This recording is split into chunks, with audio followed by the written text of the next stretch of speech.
Welcome back to sports, everyone. I'm Chaz Messman. After 24 seasons as the only coach in the history of Arizona Western women's basketball, Patrick Cunningham called it a career and officially retired. Now the keys have been turned over to Chelsea Dewey, who has spent the past 3 seasons under Coach Cunningham's wing. And in that time, Dewey helped the Matadors to 57 wins, including the program's second ever trip to the NJCAA tournament. Under Dewey, AWC heads into uncharted territory, and the new head coach knows she has some big shoes to fill. It's just kind of when the game gets tough, executing when the game's on the line, and getting stops when things matter. Which also, we have our back against the wall, not very big numbers, so our fatigue is kicking in, but that's on me to get that into place down the stretch. With only 10 players on the roster, the Lady Matadors will need to overcome the challenge of playing with low numbers. Slow down the game a little bit, not try to push every possession, get them a rest on the opposite end so that we can really D up and get rebounds and possession.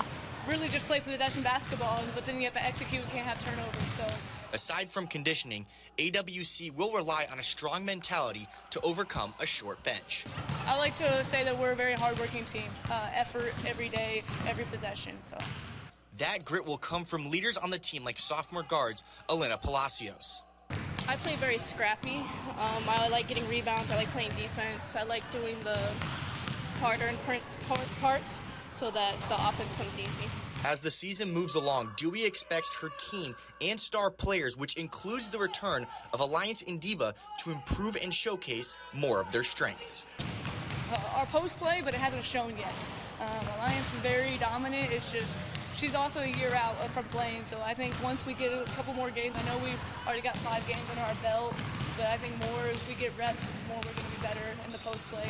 Time to get to know each other and learn to play with each other, but as the season goes on, we're going to improve. We just got to put a full game together. The Lady Matadors will have the opportunity to continue to gel during the Chapman Automotive Thanksgiving Classic this Friday and Saturday at Arizona Western College. Chaz Messman, News 11 Sports.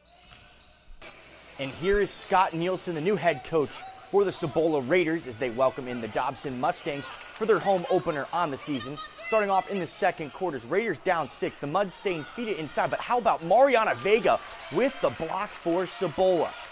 Fast forward, Cibola down 9 points. Isabella Molina carrying it up the floor. She's going to pull up and nail a jumper, and that brings Cibola within 7. A couple of plays later, the Raiders with a good little bit of tic-tac-toe teamwork here, the feed inside, and that's a layup good by Jada Bosch.